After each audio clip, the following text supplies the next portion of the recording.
Buff Nation. Let's go. Let's I go. still don't baby. have anything. You know, someone said you could add like "we coming" or "we here" at the end. I like that. There you go.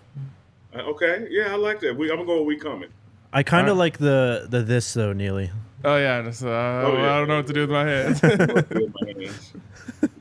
It's DMVR Buffs Prime Time. We're presented by Illegal Pete's, everyone's go-to spot for burritos, buddies, and beers. Ooh, that sounds good. Unk is calling in, obviously. How you doing, man? How's the bye week treating you? Hey man, bye week is going good. Feels good to be home. Got to see the grandson. Got to see my mom. Had a cigar at the cigar shop. Haven't gone out on the lake yet, but it's going to be about 75, 80 degrees tomorrow. I'm gonna try to get out there and do that. And then we're right back to Boulder then, man. Honestly, this is something that Jake could probably relate to as well. But like, longest I've ever left my home is for about a month. Like, and then I get real homesick. Like, were you ready to get home? You know, the interesting thing, I have been asked that question a lot.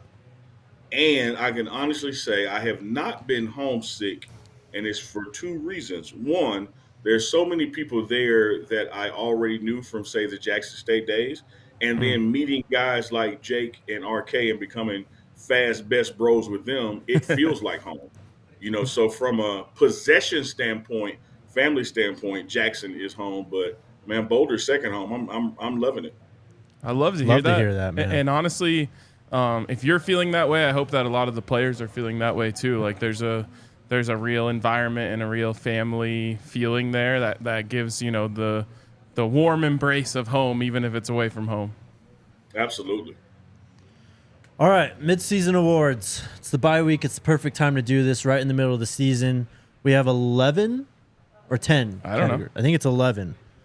And we're going to start off here with best atmosphere. Who wants to go first? Okay, I will go first. And I am going to say the best atmosphere of the season was against Nebraska. It was so much anticipation, so much hype, so many great vibes coming off that win against TCU. And it was just such a warm welcome for the Coach Prime era that I think that one's hard to beat, even though it's the 10 a.m. start, which hurts. Yep. You could look to like CSU because of game day and big noon and all of that amazing stuff. But the actual game was super tense. Like everyone was on pins and needles the whole game. Like, no way this is happening. No way this is happening. So it took a little of the juice out. Whereas Nebraska, it was like, bring in our biggest rival, make sure everyone knows we hate them, and then kick their ass. Yep. You go ahead, Unk. Hey, I love that one. I love that one. And because you picked it, I can't pick it. So give me the Colorado State game for all the reasons you just alluded to. To have big noon kickoff, college game day there, night game, in-state rival, double overtime, where the world got to see, but particularly Buff Nation got to see dime time. See, I used it, man. I used your nickname. They got to see dime time, man, and to see what Shedeur Sanders is all about. You got a glimpse of it at TCU, but then to do it there at home in double overtime, man, with that Colorado State win. Give me midseason atmosphere award, that night game, Colorado State, double overtime. I think, yeah, he's Nebraska. Yep. I think I have to do the same, Colorado State. Whoa, okay. I mean, Lil Wayne coming out, leading the team at the tunnel, man. That's true. Like, I mean, the early games were they were special, especially the Nebraska one. But just that night setting, having game day there, everyone was waiting all day for that game. The game absolutely delivered. Like, I know it was unsettling for us, but looking back, that was a fantastic football game. And I don't know, it was just electric in there, especially in the end of the game. Yeah, and I get where you guys are coming from. My pushback is just that, or it's not even pushback. I just think it's a slightly different perspective on what makes the best atmosphere. Like, for me, I'm so invested in like the sound that the crowd is making. Right. That's like what makes the atmosphere for me. So I think in terms of like all of the outside things, I think you guys are right. In terms of the crowd, it was just a very uneasy crowd. Yeah, it was. All right, next one. We've got best quote You want me to go first? I can go first if you want. You want Neely to go first? I'll go first. I can go first. I'll take it. Let me go first. Go ahead. He wants this one. I think we're gonna agree. It's personal. Oh, okay. See, there's a lot of The options. here. second one, the Jay Norvell one, Colorado State. It's personal. the on the field. What was it? Thursday practice. Yep. They done and made it, and then having the team go. It's personal. Best quote of the year, I think, so far. That is a really great one. I was thinking more when I think best quote. I think press conference. Still, So Nebraska, it's personal if that's what counts. Fair enough. So I'm gonna give two here. The first one You can't is give two. the first one is a press conference setting. So this can be my official nominee. And for me, it's "Do You Believe Now?" Coach Prime was at his absolute best after the TCU game, and that one to me is the one that's been like replayed the most, and it's in every like kind of like hype video around the Buffs is Coach Prime saying, "Do you believe now?" And then if we're going for non-press conference setting, my favorite one is same game. Pre-game speech at TCU, similar to you, what you're talking about with the call and response, but we ain't coming no more. And then the whole team responding, we here. Yeah. That one, of everything that's happened in this entire era, that one hit the most different for me. Like when I saw that video, I had full on goosebumps. Neil's giving the thumbs down. Let's hear it, Unc. What do you got? I'm giving a thumbs down on you, Jake. Good job, though. Giving a thumbs down on you, RK. Good job, though. But you guys, you know how we have these double entendres when we talk. We have this veiled sense of sophomore humor when we talk. The best quote of the year so far is when the reporter asked Coach Prime if his diamond-studded whistle worked, and he said, everything on me works. That was a great one too. Wow, I hadn't even remembered that one. You filed that one away. Yeah, it all Some works, good baby. ones. I love that one. Some good ones in the chat, though. We practicing tomorrow. Yep. That one hit. And we practicing tomorrow. Have a great night. Yes. God bless. Girls Club says, "What makes you think I care about your opinion of me?" That's another good one. Was that wasn't in the season? No, it was. Was it? I think that was just before the season. Either way, that's an all-timer right there. I could be called out on that, but I felt confident when I said that it wasn't in the season. You're Then both of confident in you all that guys say. That's why we love you. hurt my confidence. I don't know. I feel like that was early in the season. Either way. Next one. Maybe I think you need to help define this a little bit, but best moment. Okay, you want me to define it? Because we have best play right after this. Best moment is more about a feeling that you had during something. So you could say the best moment was college game day being in Boulder. You could say the best, or even like when Lee Corso put on the headgear. That's like a moment, and so to me, it's like it's not a specific play or not it can be a play. Yeah, but mine it's is just gonna a. be a play. I got a best. Okay. I got a best moment that's a play and a best play that's a play. Best moment to have the crowd in Texas chanting that Travis Hunter was overrated, only for him to break on the ball and get an interception. That was a great seconds one. later. Best moment. Yep, I'm going to be talking about that one for a different award here. What about you, Jake? Best moment. We don't have best win, do we? So then I'm We have gonna best go. game. I'm gonna go post game TCU. Yeah. Just being in the press box, having everyone up there just dejected and just completely stunned with what they saw, and just watching the celebration after, like that release of being dogged on the entire offseason. That was still in my mind, I think, the best moment of the year. Ooh, okay, I am going to say my personal favorite moment, because I love it so much and so many other people hate it so much, just makes this perfect for me. It's Shedeur going up to the ASU student section and throwing it up.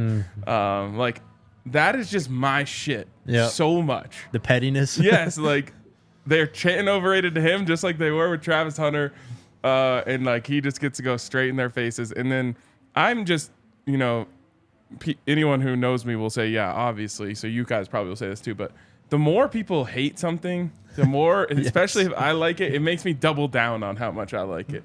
So people freaking out about that made me double down. RK, it's called, take it from me, an expert. I've been one for 52 years. It's called being an asshole. Totally fair. Totally fair. All right. You walk a fine line because you can be the asshole that everyone likes or the asshole that everyone hates. Oh, yeah. And you're constantly. I mean, sometimes you're just both, though. Fair enough. I see what you did there. I don't know. I get it. I love it too, man. I'm all about it. I love it. Bring it. All right. Next one, best play. Let's have Ryan start us off here. All right. Like I said, I'm going to talk about what Neely talked about. It's Travis Hunter's interception against TCU, and I'll get to a point that I'm starting to a pattern that I'm starting to see form at the end of all of this. But to me, like in terms of just someone doing something that you don't see very often, and just blowing everyone's minds, like that was the perfect moment where your backs are up against the wall. You're starting to feel momentum shift towards TCU, and then an incredible player makes a mind-blowing play that you just don't see very often. All individual. You know, it is coaching, and he said it after the game, like Coach Prime taught me that. But it's a combination of film study, a combination of ability, a combination of baiting the quarterback. I mean, it just had everything. That there's been a lot of great plays, but that one, to me, checks every single box. Love it. Go ahead. Hey, man, easy one for me when you talk about box checking. Everybody was accusing Coach Prime of playing daddy ball. Everyone was saying that Shedeur Sanders ain't this, Shiloh ain't that. So when you talk about play of the year so far, when you talk about the impact that it made in that particular game, when you talk about what he did after the play, give me Shiloh Sanders and his pick six at home as so far play of the year. Love it, man. I've got a few, but I think I got to go 4th and 3, Dylan Edwards. Ooh. The game-winning touchdown against TCU. Yep. The screen is up there after halftime. And then underdog favorite for me, the Shedeur 2-point conversion that didn't count against Nebraska. Oh. That was an incredible play. Yeah, a couple honorable mentions. Shedeur's throw to Omarion Miller. Yep. In the back of the end zone. As good of a throw as you're going to see from a college football quarterback. Let's see. There hasn't been any like crazy one-handed catches that I can remember. The Travis spin is up there. Omarion had the one-handed catch, He did. Outstretched. That was really nice.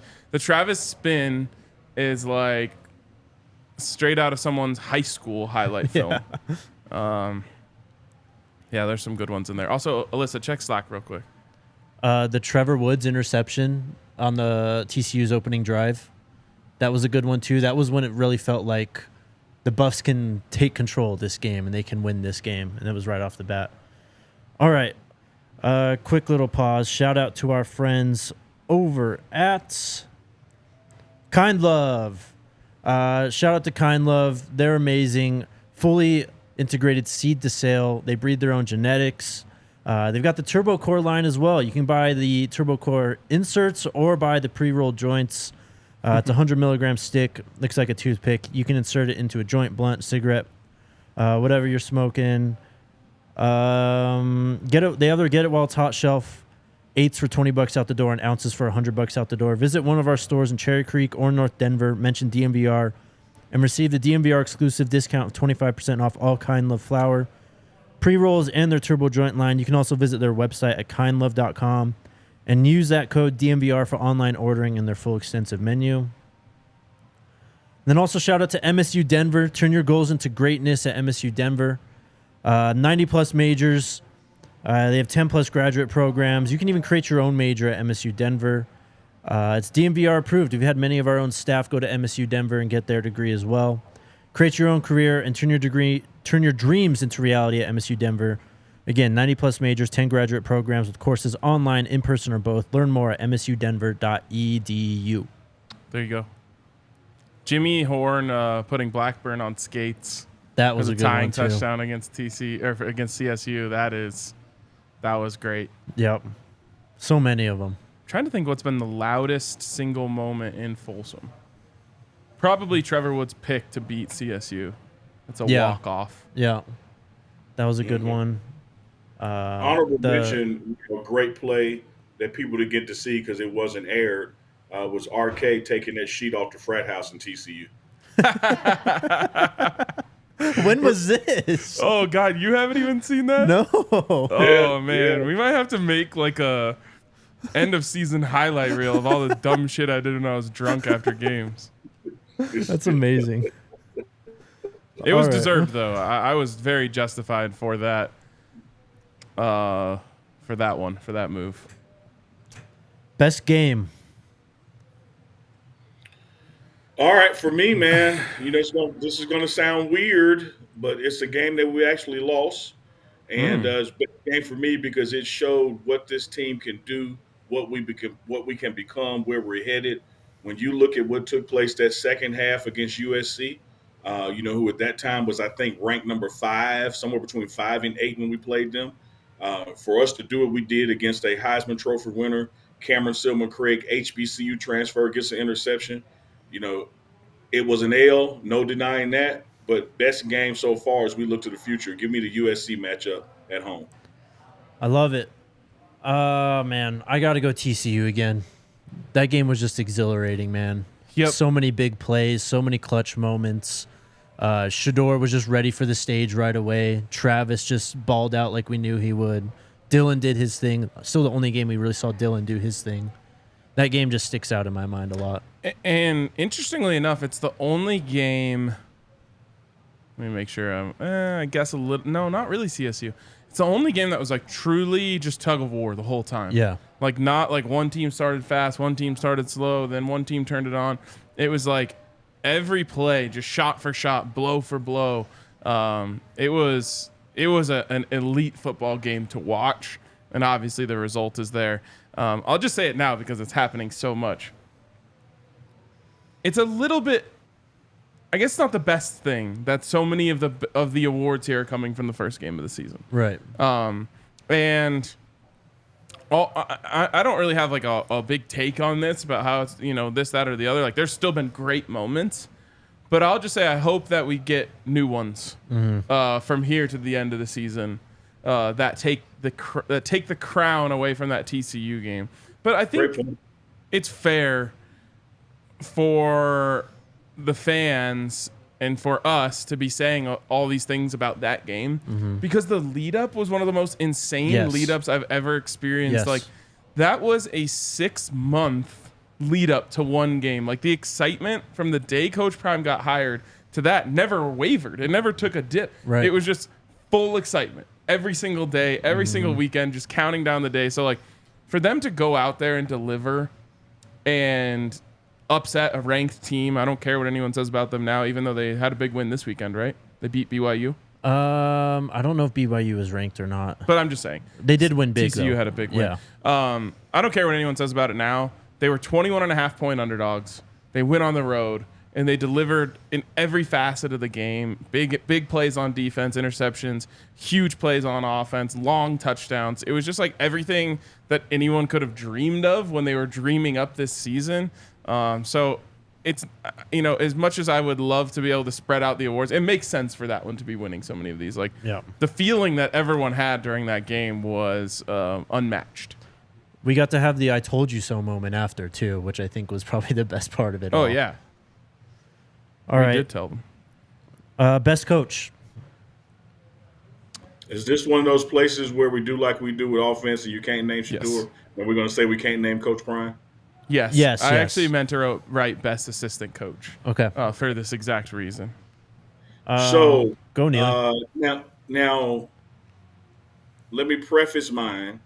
I am blessed and fortunate to be in meeting rooms and that kind of thing, and I get to see some things that fans don't get to see a lot of, and we can't frankly show a lot of. But I'm going to go for teaching ability, let alone likability.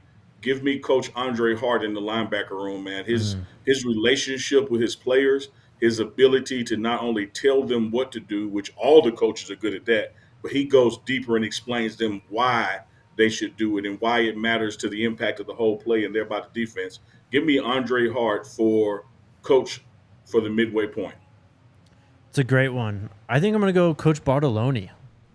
The work that he did with Travis over the offseason to get that guy to be one of the premier wide receivers in the country, what Zay's been able to do. We saw Amari Miller come in and just ball out as well. I think it's been the strongest room outside of quarterback, obviously, on offense. I mean, It's not even a room. That's just a guy. right, exactly. So just the work that he's done in the... Actually, it's not right to say just a guy in the same thought as Shedeur Sanders, but you know what Right, I'm saying. yeah, no, it's I a know what you one-man room. Yeah, just the work he's done and the a good talent one, they Jay. have. That's a good one. So, I was down to 2, and I think Bartoloni's a great answer. But I was down to Coach Hart or Coach Brew. And what Coach Brew has done with the tight end room, and this is what ended up being the tiebreaker against him for me, really just Michael Harrison. Yep. Has been really, really, really important. And, he took the least and has made a lot out of it. But also, it's the same reason why I have Coach Hart in this discussion, because he doesn't have any 5 stars, or I don't even know if he has 4-star players in that room. DeMoy was a 4-star. Okay, yeah, so he does. He has talent, but there certainly wasn't superstars in that room, and I think he's gotten a lot out of them. Brought in Juju Mitchell, got him up to speed. Obviously, Juju had some great games for this team. And Coach Hart also gets a bonus for being the best guest that we've had of any coach on the show. That's very true. All right. But Coach Brew was also great before the TCU game as a guest. Yeah, man. Most surprising player. This is a little tough one, I think. Who wants to start? I'll go because I can pick it up where RK left off. Most surprising player for me, when you look at what all these coaches bring to the table and you look at their track records, at the end of the day, we are our resumes. And so we brought on Sean Lewis as offense coordinator. And at Kent State, there was just about 0 production from tight ends in that offense. But here, you assume that was going to be the case because who the OC is. But you look at what Mike E. Harrison has done from the tight end position, totally changing, what Sean Lewis was known for in his offense at Kent State. Hats off to Coach Brew, as RK just mentioned. But you had to look at the tight end play as a surprise, not only because of the offensive scheme, but when you think about that the leading tight end in the conference and for 1 week the nation didn't have any drops, is a converted wide receiver on this team that went to tight end. So if you want to give me a real surprise, it's Mikey Harrison at tight end. That's the right pick. I think this will be our only unanimous. Because we talked a lot about how I always say, there's almost no dark horses on this team. There's no surprises because we've talked about every player top to bottom. But even though we talked about Michael Harrison moving to tight end, we did not expect him to be doing what he's doing. Mm-hmm. And so in terms of a true surprise, it is surprising to see the production that he's been able to have for the reasons that Neely said, and just for the reasons that we certainly weren't sitting here saying he's going to, not only is he going to be a tight end, he's going to start and he's going to be great. Right. I thought of Anthony Hankerson, but that Michael Harrison's the right pick. Yep. I mean, a guy who was kind of lost on the depth chart really in the spring game. He had that touchdown, but he was working with the 3rd-team offense, if I remember right. We didn't get to see him score that touchdown until late in the game. And then all of a sudden he emerges as the starting tight end, becomes like a security blanket for Shedeur underneath. And what he does after the catch, too, he runs so hard as well, man. He's just really turned into a great player. Next one is best freshman. Woo! Man, haven't seen a lot of him production-wise since TCU, but that ain't on him. But when you talk about his impact in the locker room, his impact on the field, his personality, his character, and that speed, true freshman, man, I'm going with Dylan Edwards. Yep. Another unanimous. I don't think there's really many other places you can turn to. Obviously, Omarion Miller's game against USC was really impressive. I'll throw Carter out there too, but it's got to be Dylan. Yeah, Carter. I know he's catching a lot of flack this week, but he's been, I thought, on the whole, impressive in his time. But it's definitely Dylan. Dylan, deserves. I think I'm not sure. What sport do they go with win shares? Is that basketball? Sounds like a baseball stat. Maybe it's baseball. He deserves a full win share for what happened at TCU. He does.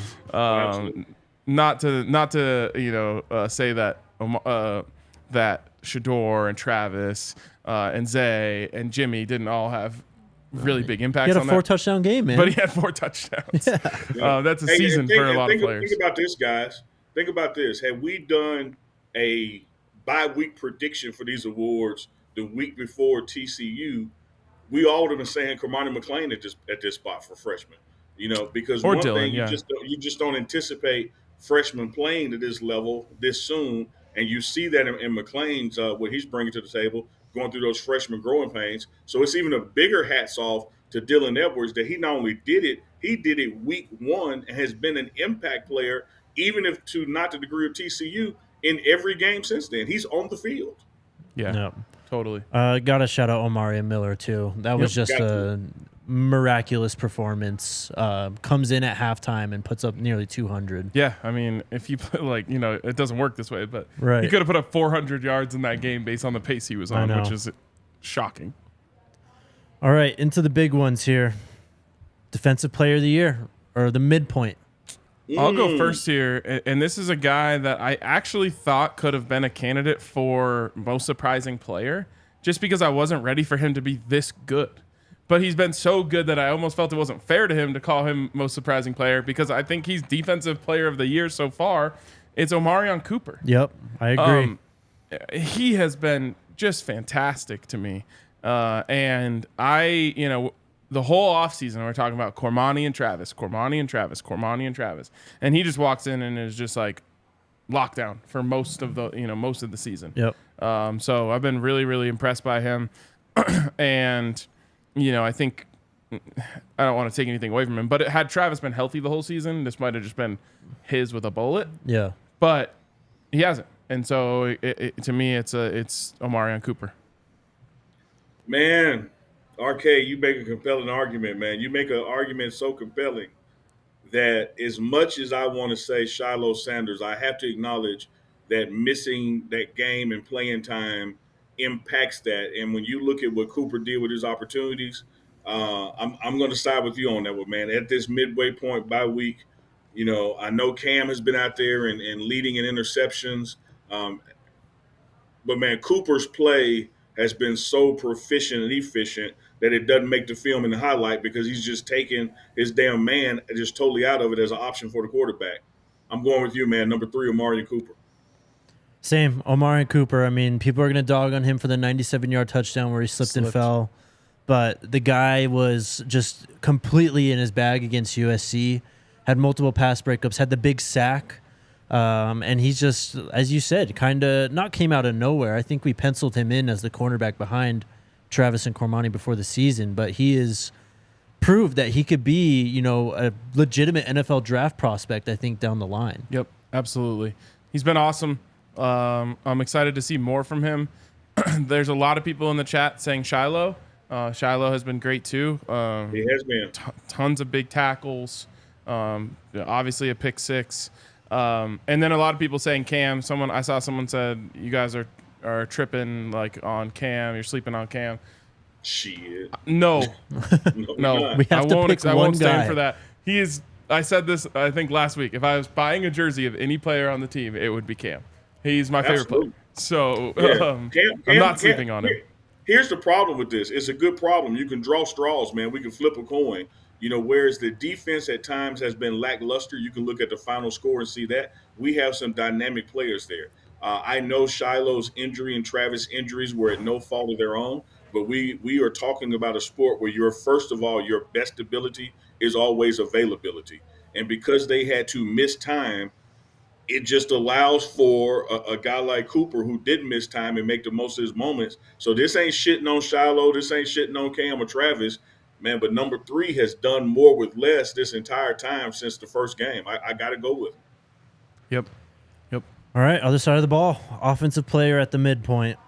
And this one is just like the NFL, where you don't give the MVP Nope. and offensive player of the year to the same person.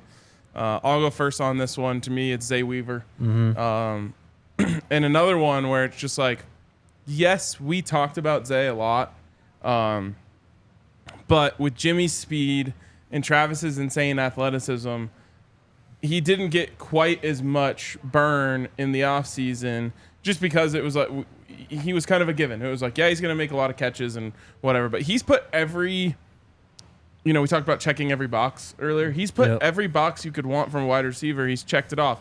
Speed down the field. He's made several catches on vertical routes down the field. Catching in traffic. Made a ton of big catches. Route running.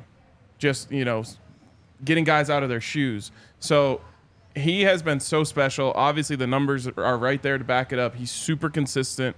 Really only had one off game, and that was against USC. But other than that, he's brought it every single week and been a really, really, really trustworthy target for Shedeur. And I think that when you look back on it, Montana Lamonius Craig left this team because he saw what Zay Weaver was going to be. Exactly. Yep. Go ahead. Hey, man, pass the plate, put some money in it. Zay Weaver all the way for offensive player at the midpoint, man. His yards after catch, him taking the top off the defense, deep ball, you name it, he can do it. When I talked to Coach Prime at halftime of the Stanford game, I was like, man, he's him. And he's like, he is him. And we see it every day at practice. It's not something that waxes and wanes or ebbs and flows or is here on Tuesday and gone on Thursday. Zay Weaver is that dude every day at practice, every moment of the game. And even in the quote-unquote lackluster performance that he was out there, it was coming off an ankle sprain that most people in the United States wouldn't even get dressed that day. But he still went out there, man. That dude is a stud. He's going to be in the Senior Bowl. He's going to play on Sundays. It's just a matter of time. No question. I'm so excited for that, man. I'm excited for his future. I'm obviously excited for the last 5 games, hopefully 6, for Zay. But I think he's going to be a potential day 2 pick. Yeah, top 50, I think. Yeah, which is so exciting, man. And it's going to be huge for Colorado, not just for Zay personally, but for Colorado moving forward to be able to say, look, we took this guy in, and he wasn't getting talked about as an NFL player at all before he got here, and not really by his own fault. But put him on the map, put him on the big stage. He delivered, and now he's getting drafted in the 2nd round of the NFL draft. Like, come here to Colorado. This is why. Exactly. I agree, man. I mean, you mentioned the USC game. He didn't have a great performance. You could look at the Arizona State game, only 2 receptions for 17 yards. But you have to count the blocking on Shedeur's touchdown run. You have to count the big punt return as well. And the reverse touchdown. And the reverse last week against Stanford. He's done a lot. No, I'm talking about against ASU, he scored on a reverse. Oh, he did, the 1-yard one. That's right. So he's got 2 rushing touchdowns. Yeah. And keep in mind that USC game, how much attention he commanded from the safety because of what he had done the games before. So he even out there limping, hobbling, he was freeing up other people just being out there getting dressed. He's just done it all. He's amazing. MVP. Well, we can all say this one on 3 if you want. It's obviously Shedeur. All right. Well, I already ruined it. Sorry. 1, 2, 3. Shedeur Sanders. Hey, look. So everybody in the chat who was trying to nail us for picking Zay as offensive player at the midway point, and they're like 2. How you Shedeur? Like, hey, man, he's the MVP, man. He is the MVP. Still leading the nation in yards, was leading in touchdowns, still leading in touchdown to interception ratio, still leading in completion percentage. And this is from a guy who transferred from HBCU that they said was just daddy ball and couldn't do it at this level. And he has done it every single week at this level. And get this, in true MVP fashion, you take him off, we ain't won a damn game. It's completely different. You ever seen the Indianapolis Colts season when Peyton Manning didn't play? Yeah. They got the number 1 pick and drafted Andrew Luck. That's what this team would be without Shedeur. No disrespect to anyone, but that is how valuable he is to this team. And even in their lowest moment, which was last week, he threw for 400 yards and 5 touchdowns. Yep. He's just incredibly special. The three of us are part of a very, very, very small group of people who knew this was coming. Yep. A lot of the people in the chat are also a part of that group. But, I mean, we sat here, Jake, I'll never forget it. We watched the Celebration Bowl. We watched a bunch of film on Shedeur at Jackson State and just said, like, I'm sorry, but there's just no way it doesn't translate. Yeah. Like, the way that he plays quarterback has nothing to do with anyone on the other side. It has everything to do with just how good he is at placing the football, how good he is at reading the field, how good he is at understanding defenses. All of that translates to Power 5, Division 3, the NFL, the CFL. It does not matter where you put him on the field. Yeah. The backyard, he is going to throw dimes. And that's what he does. RK, man, I did the same thing here when he was coming to Jackson State out of high school. It's October 2020, and he's made the decision that he's going to come to Jackson State. The whole world is saying it's daddy ball. Just so happened that Trinity, his high school, was playing a team in North Mississippi up in the Delta going toward Memphis up in Clarksdale. I said, you know what, man? I'm going to drive up there and just watch this guy play. I want to see if this is daddy ball or not.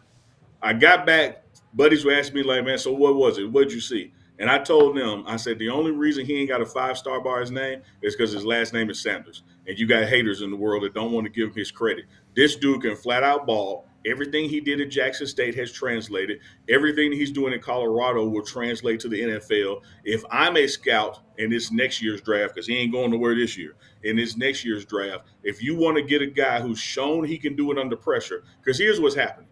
Bad teams get the first-round early picks, and they go with quarterbacks. So you end up being on a bad team. Bad teams normally can't block well. Look at what this guy is doing with poor protection, leading the nation in yards, man. Like when you look at his touchdown to interception ratio, his completion percentage, just think if he had the NFL line in front of him, what he's going to do. Shedeur Sanders is that dude. And it's without a running game, too. Yeah. It's all on his shoulders, man. And we've seen the last few weeks, too. He's been able to use his legs more. Got up to 70 rushing yards at halftime against Stanford. Of course, the sacks brought it back down. We've already talked about that a bunch. The guy's got a 21-3 touchdown to interception ratio, completing 72% of his passes. He's going to shatter the all-time season passing record here at CU.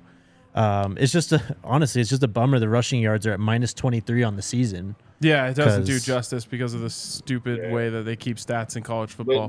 But it's like, dude, it's like, how in the hell do you lead in getting sacked and lead in yards? Like it's crazy. What that says about your fortitude, what that says about you letting them hang and standing in that pocket, you know you're going, because that's just the sacks. That means he's probably leading in hits and hurries too, and he's still delivering as RK is going dime time. Like, it's unbelievable, man, what you're witnessing. I think one of the challenges is we get so used to it that we expect it, and then we stop celebrating it. And you can't stop celebrating and recognizing, man, this is greatness right in front of you. This is history making. The dude is the dude. Couldn't agree more. And I'll just say this, and I promise you I only mean this as a compliment to Shedeur and not a knock on Caleb Williams. But did you see what Caleb Williams looked like when facing constant pressure on Saturday night? Mm-hmm. That is what Shedeur deals with on damn near every play. And so I truly believe that NFL people watched that Caleb Williams game and came away thinking even more highly of Shedeur. Yep. Like you said, no run game, questionable blocking for sure at times and a lot of the time. And, I mean, only Oregon is the only team who's been able to really like keep him down when it comes to just putting up numbers, making big plays over and over and over again. And then you add in the clutch factor, dime time. That is something that you cannot measure. It's something that you can't have on Madden. It's not anything that you can quantify until you just watch it. And you see that in the biggest moments, he delivers his best performances. That's the big thing for me is the poise and the clutch factor he has. You just know he's going to make a play almost every single time. Yep. The 2-point conversions, the one against USC, the one against Nebraska, like that's just literally him making a play. Yep. And he's done that so many times, even with all the pressure. You know, we can complain about how he takes sacks and all that, but you have to take the good with the bad. And when he scrambles out for 10 seconds and finds a wide open Zay or whoever down the field, like, you got to take that with the sacks. Totally. And if there's anything I'm confident, if there's anything I'm fully confident in when it comes to Shedeur, it's that every time he makes a mistake, he is going to learn from it and turn that into a positive when it comes to the overarching arc of his career. Yep. Now we just gave everybody the complex, the detailed as why this guy's MVP through the midway point. But we can also just simplify it how we started. If you take him away from it, and this is any MVP, I don't care if it's Kobe with the Lakers, Joker with Denver, like I don't care who it is. What happens if you take that person away? And if you look at all the other names we discussed, as impactful as they've been, we were giving out the previous categories award. If you take them away from this team, there's another guy that's doing just about the same thing. If you take Shedeur Sanders off this roster for just a series, let alone the game, it is a totally different outcome. There's no way he's not the MVP. Yep. Just got to shout out Travis, though. I mean, we saw what this team, they were lost when he went down. They figured it out on the fly because they have Shedeur. But those games after, Oregon, USC, they really were trying to figure themselves out at that point. And obviously, he's the best non-quarterback player in the country.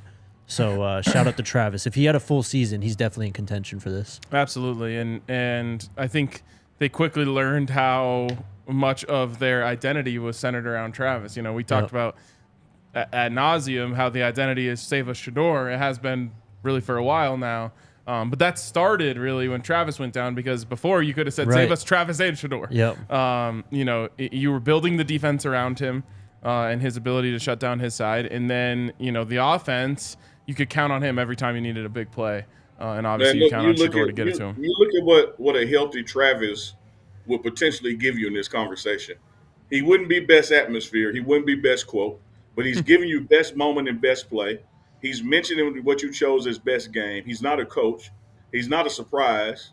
He could have got best coach, though, with what he was doing with Cormani and Omari. He could have. You're exactly right. But could have been offensive and defensive player to this point. Absolutely. Yeah. Yep. Totally. Like, he's amazing, man. And that's why I truly believe that the second half of the season is going to deliver us new moments. Obviously, we'll do this again after the season, and I think we're going to have new moments, new plays, new players, because, God willing, Travis Hunter's going to be there the whole way. Well, and then you see what he did when he came back against Stanford, just on the offensive end. I mean, 14 receptions, most receiving yards. He's had first touchdown at CU. Like, his impact was felt immediately once he was back and healthy. Say whatever you want about the defensive side of the ball. We've already talked about this. Cornerbacks get beat. It's not surprising. Travis is going to learn from it. Every single corner you can ever think of in your life has gotten beat. Absolutely. Yep. And, and I know that schematically, a lot of what number 13 did appeared to be on Travis Hunter, those nearly 300 yards. But you also have to consider that when they're in that kind of zone, that ain't just on Travis Hunter.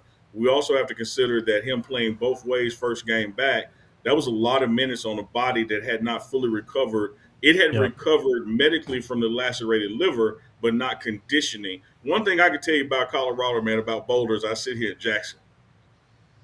It take a long time to get in shape, but it don't take but a couple of days to get out of it.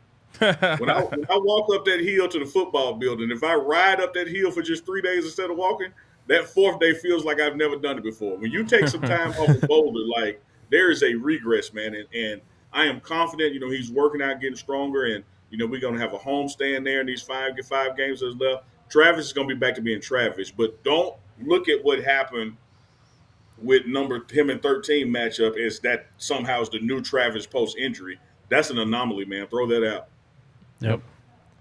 All right.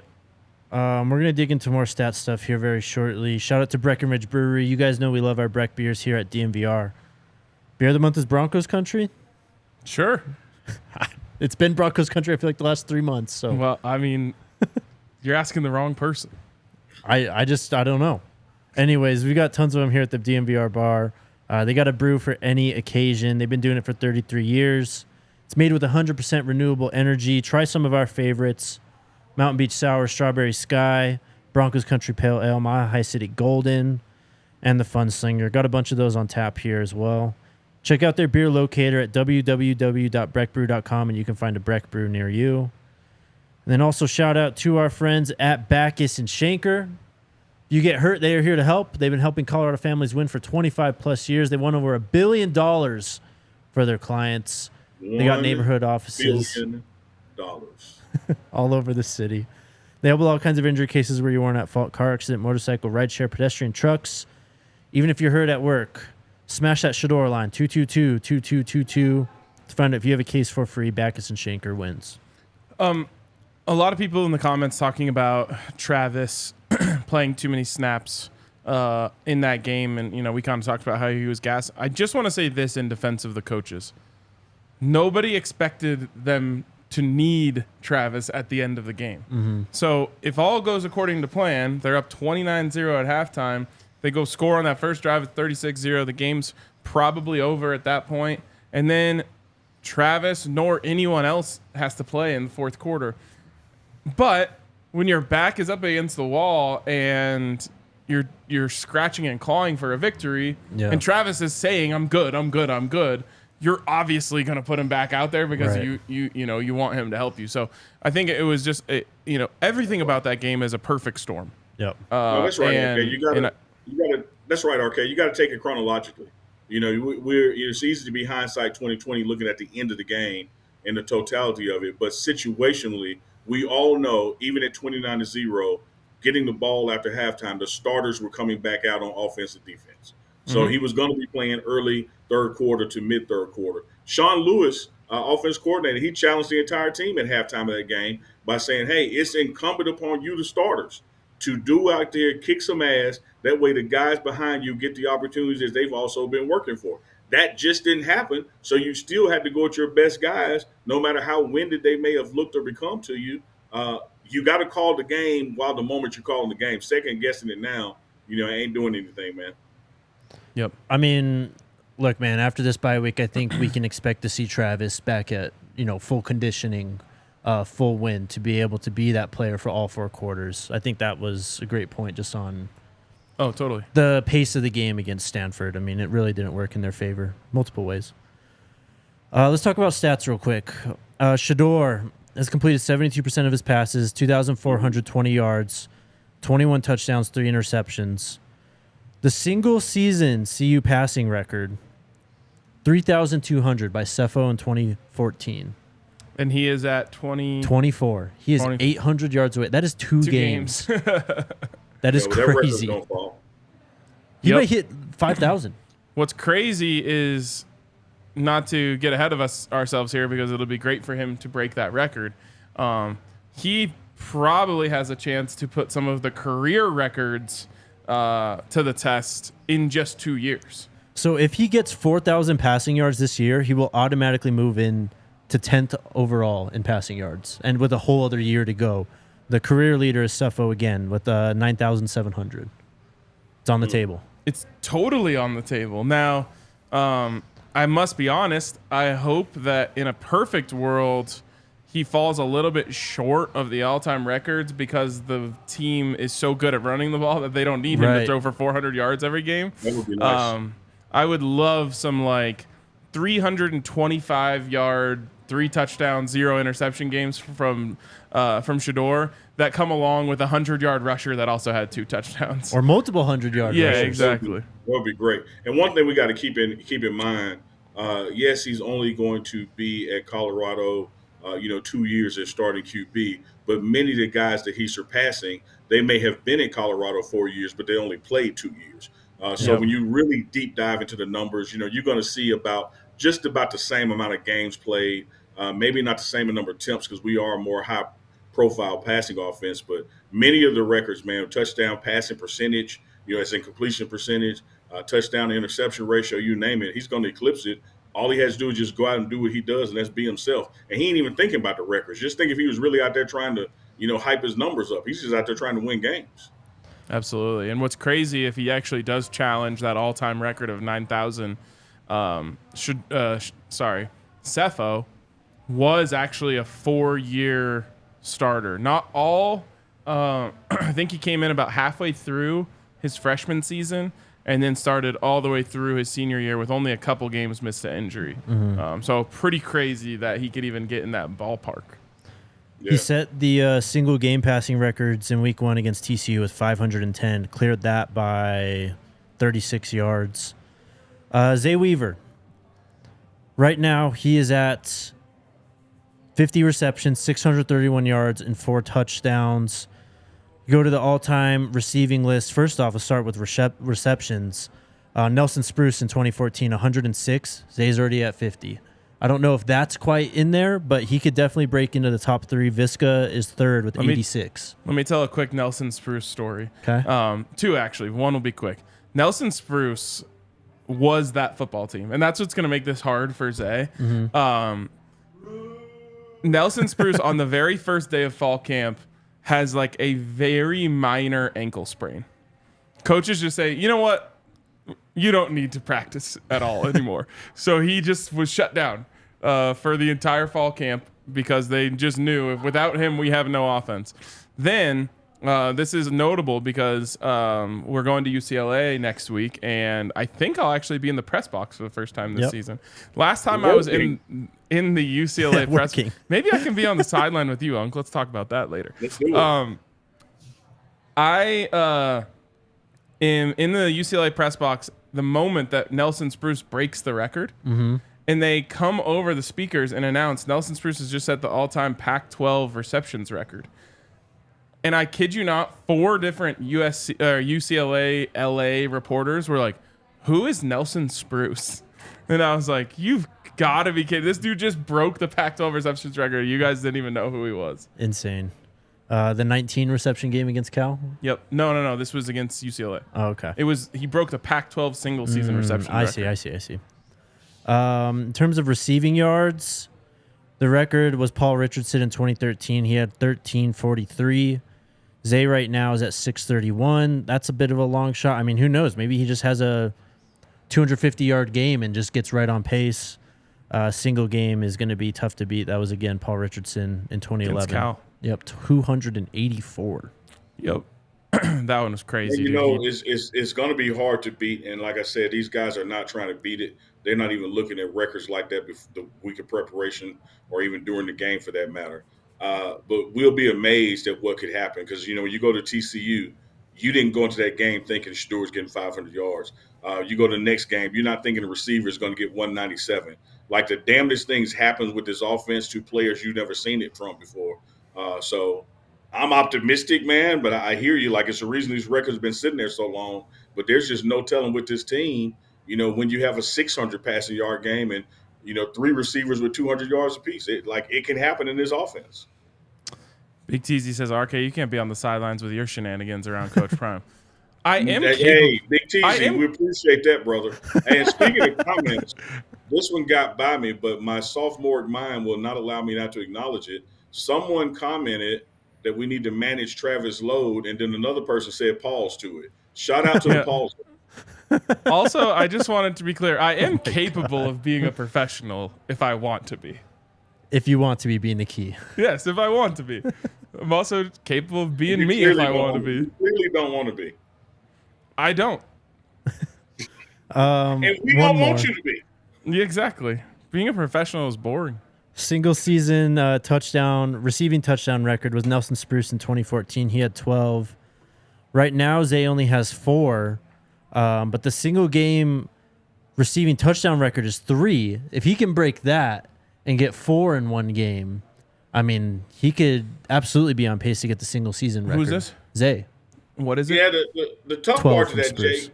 Sorry. The tough part to that is what I just touched on. We spread the ball around so much. Right. It's hard for one guy, to end up with 14 touchdowns when you're going to have 5 guys with 5 each. But I think the game one can be reached, but the totality one, man, it's just hard because Shedeur doesn't have a favorite. It's going to be a different guy week to week, matchup to matchup. He goes to matchup and situations, not who his buddy is. Yep. A few defensive ones. This one being interceptions. Cam hasn't had one since USC, right? Mm-hmm. He has 4, I believe. He is at 3 still. Oh, okay. But the single season record is 7, tied with 3 people. He could definitely get on track for that if he manages to get his hands on the ball. Who are the 3 that have 7? Tedrick Thompson in 2016, Ooh, yeah. Colin Bryant in 1972, and Dick Anderson in 1967. Dick Anderson. Local kid. Tackles is pretty much out the stratosphere. There's some ridiculous single-season tackle marks here at CU. The closest would be this year's Shiloh. He's only at 37, though. That's not even close to being on pace to break in the top 10. Yeah, I mean, this place has had some incredible linebackers come through. Yep. Matt Russell, of course, being the one who won the Butkus Award. But, I mean, you can just go through it. Jordan Dizon, I've talked about. Even their Addison Gillum had like a 21 tackle game at one point. Mm-hmm. So, yeah, there's been some guys racking up tackles out there. That's about it, though. Record-setting season in many regards. I noticed that we don't have any capability at this point of catching any of the run game records. Oh, no, not even close. No, I mean, not especially with considering, Rashawn. yeah, especially considering this is a school who, their bread and butter for the longest time was the triple option. Yep. You got a Heisman Trophy winner. You got everything that Eric Bieniemy did. And I said that just to once again call out that with the back half of the season left to go, we still have to find a way to run the ball and be able to at least dial up run plays and run situations, even if we check out of it to keep the defense honest. Mm-hmm. When it's 3rd and 2, man, and you with an empty backfield and shotgun, man, they're blitzing. We got to be able to run the ball to disguise some things. We got to establish the run the back half of the season. Absolutely. Eric Bieniemy, nearly 4,000 yards rushing in his career. Rashawn Salam, of course, in 1994 with over 2,000 yards in a single season. Fair to say those are pretty out of reach at this point. My favorite sports call of all time is Larry Zimmer calling Rashawn Salam going over 2,000 yards, which happens to be like a long touchdown run. Mm-hmm. So I think he needs 12 yards to go over 2,000. Then he just breaks a long one. All the fans in the stands had little signs that said 2,000 on them, so everyone's holding them up. It's just I have goosebumps even just thinking about the call. I love it. Well, of course, I wasn't there, but I remember it. I was watching the bus during those days, man. Check this out, though. I do think that Colorado Buffaloes under Coach Prime will one day have a back that can eclipse the season record. The challenge for like Bieniemy's numbers over career, the portal has just changed the game, man. You're not going to have a back 3 and 4 years anymore. It's not only with them going on to the NFL and transferring in or out. It's going to be hard to have a guy run the ball for you 3 to 4 years again. I mean, he's been recruiting these 5 stars, blue chip running backs. They haven't gotten one yet, but definitely feels like just a matter of time. I have a hard time seeing any running back in college football getting 2,000 yards given the current state of football. Yep. Who's the last closest? Was it Bryce Love? I don't know. Christian McCaffrey? No. All right. Quick shout out to our friends over at Game Time. UCLA game is sold out. They're taking tarps off for this game already. Yeah. We're 2 weeks out. Don't say tarps off around my friends. I'll just tell you that. Why not take off more? They're probably going to have to. Go to sell them. Yep. There's 2 weeks of the game. I don't understand. They're calling it a sellout already. Yep. So take off another tarp. Open up another 3,000 seats and sell those. Like what are we doing here? Why would they announce it as a sellout? I think they just don't want Buffs fans there. Huh. I guess I don't know why I'm advocating for this. Let them have as small of a crowd as they want. It just seems so weird to me. I don't think it's going to matter anyway. I think Buff fans are going to take it over. You guys can get in the doors over at Game Time. Not just for this game. The home games are all sold out as well. And if you were trying to go to Pullman or Salt Lake for those games at the end of the year, you might want to get on it now. Download the Game Time app, create an account, use the code BUFFS, BUFFS, for $20 off your first purchase. Terms apply. Again, create an account, redeem code BUFFS, BUFFS, for $20 off. Download Game Time today. Last minute tickets, lowest price guaranteed. Before we get to questions, I have a bonus mid-season point. I know we're not watching the games when they're happening because we're obviously there. Is there a best call that comes to mind? Because the one for me that comes to mind is the Dylan screen. just Gus Johnson yelling, Edwards down the sideline. That's awesome. That I can't think of them right now, to be honest. I got the same one as you, Jake. As you said, we were not watching the broadcast, but seeing the replay and also seeing it overlaid with Dylan Edwards' grandmother in the stands. Shout out to Allison, she filmed that. For her to be cheering for her grandson as the announcer is saying what he's doing, man, it's pretty kick ass. Yep. You know what my favorite call of the season that just came to me is? It's from that TCU game, and I know which one you're thinking of. Travis Hunter's dropped interception. Yeah. He jumps the route and just barely hits off his hands. And Joel Klatt, it's just silent for a second, and then Joel Klatt just goes, "Jeez." It's like that's all anyone could say. Just watching him explode and make a break on that ball. Just, jeez. That was a good Jakey. I called you Jakey in public again. What's up? Since we're throwing out like some honorable mentions, and we got a road game coming up that they clearly don't want us to take over, man. Did Arizona State not feel like a home game at some points, man? Oh yeah. Shout Absolutely. out to Buff Nation for traveling. It makes a difference. It was loud. It felt like a home game, man. Let's do the same thing for UCLA after this bye week. Yep. Buff Nation was strong in TCU as well. Yep. I thought the band was going to start playing the fight song. I mean, they played his theme song. All they needed was a conductor. If only. You'll get your chance, I think, again this season. If he doesn't get it, he's going to take it. That's true. All right, Alyssa, what's going on with the chat? My guy, Big Teasy again. Coach Prime said, ask Juju. Can we ask you, Neely, about Juju? I don't know if Neely's got too much on it, but sure. I got this. He's fine. I talked to him, to see where his head was, where he wanted to be, wants to be on his team, he's committed to doing the work.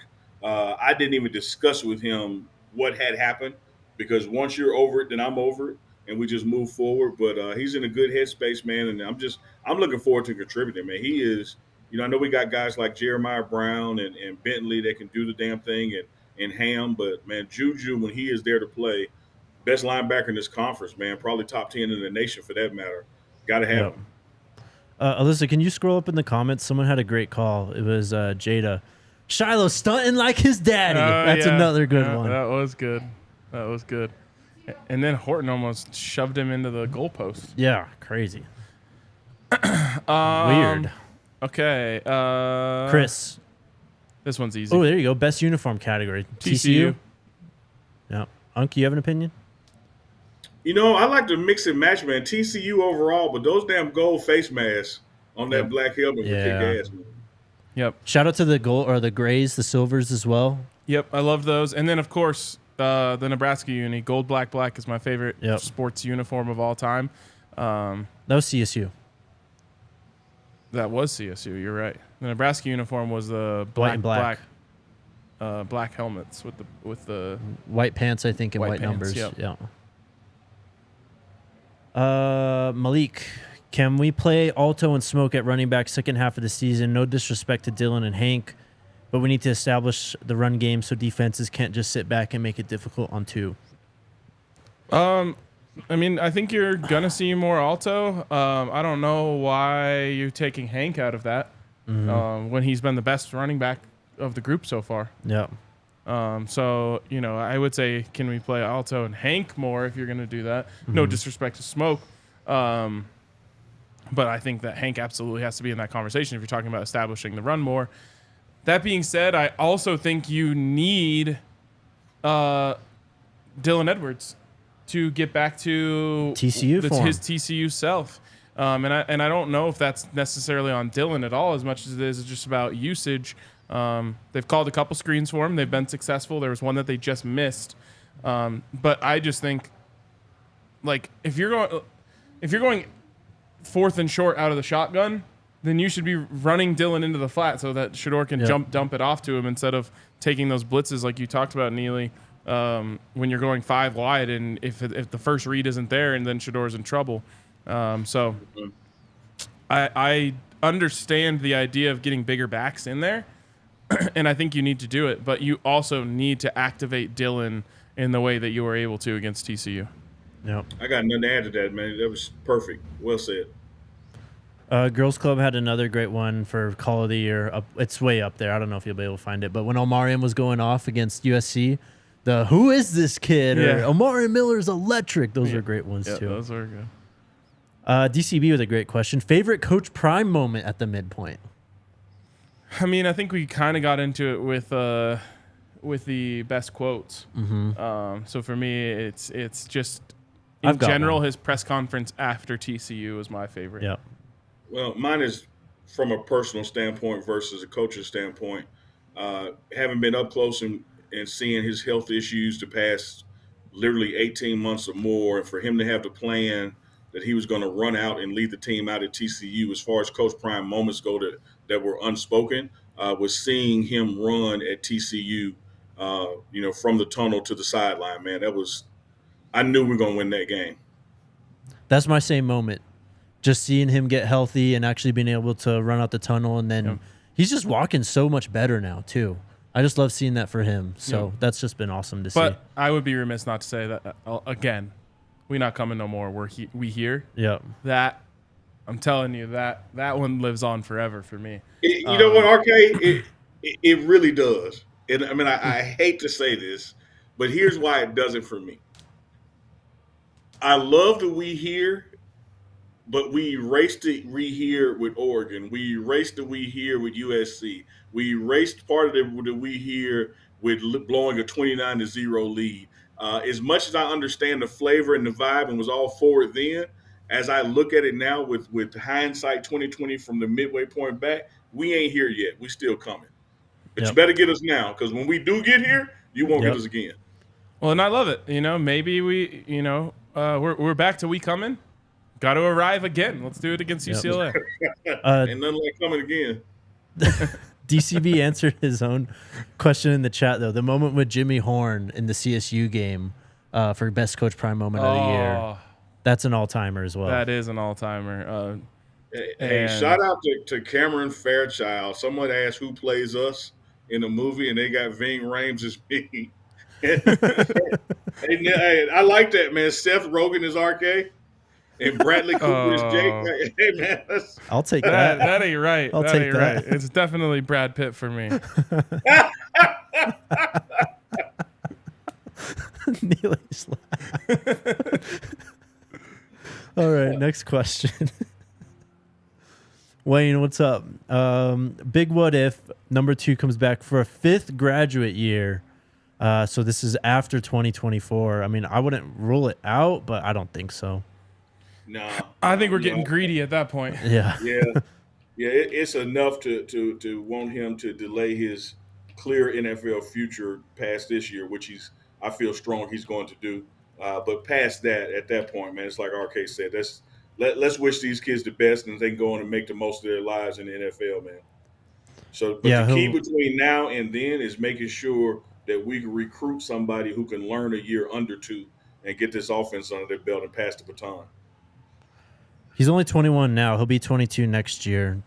That's kind of the perfect age to enter the NFL draft and be an assumed franchise quarterback. What do you want to say? I'm still caught up on this actor. I think you're more of a Jake Gyllenhaal. That's the comp I get quite often. Yeah. And you're still Brad Pitt? Yeah, of course. Of course. Big Teasy put him in work with the super chats today. Appreciate you, my man. Said, this is for the chat, the OGs, the real ones, and the DMVR crew / Neely. Keep receipts on who is here and continue to ride. Sco Buffs, we here. Love it, man. Appreciate you. Thank you for the support, Big Teasy. Let's go. Love you, chat, too, as well. Max says, can we get Lawrence Vickers to come visit the show? I'm sure he'd come. That would be crazy. That'd be amazing. Would love it. Would love it. We need an assist from our guy, Matt McChesney. Yep. We know the right people. Yep. Big Teasy again. What were you going to say? Keep going. All right. In the future movie, who plays Jake, RK, and Neely? We already got it. We already got it. Thanks again, Big Teasy. Rewriter, what's the latest with the NCAA Tyler Brown situation? No news, unfortunately. I'm pretty sure he's just done for the year. Yeah. He's practicing, though. Yep. Mm-hmm. The NCAA picks and chooses who they care about, Yep. and they chose not to care about Tyler Brown. Somewhat relevant, just since we're on the topic. Do you remember Noah Fensky from last year? Yes. Did you see what he posted? Yeah, I was a little bit worried when I saw the old Notes app screenshot, but I thought it was very positive towards Colorado. It was. They said that he was invited back, actually. Yep. But he decided not to come. But he's going through a similar situation where his mental health is, I mean, he obviously entered the portal because of what happened here at Colorado, but he's been dealing with mental health stuff too. So it's a bummer that the NCAA is so heartless. Really is. Yep. Morgan Freeman for Unk, DCB says.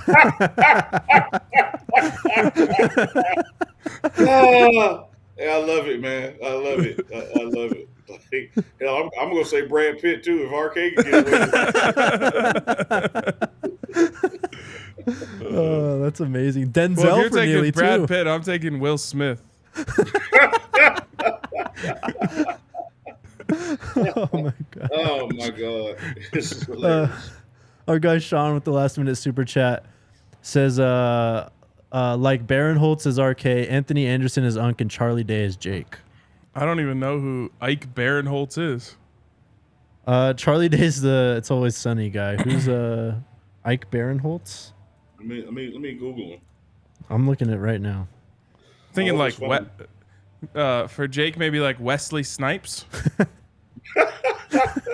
This is him.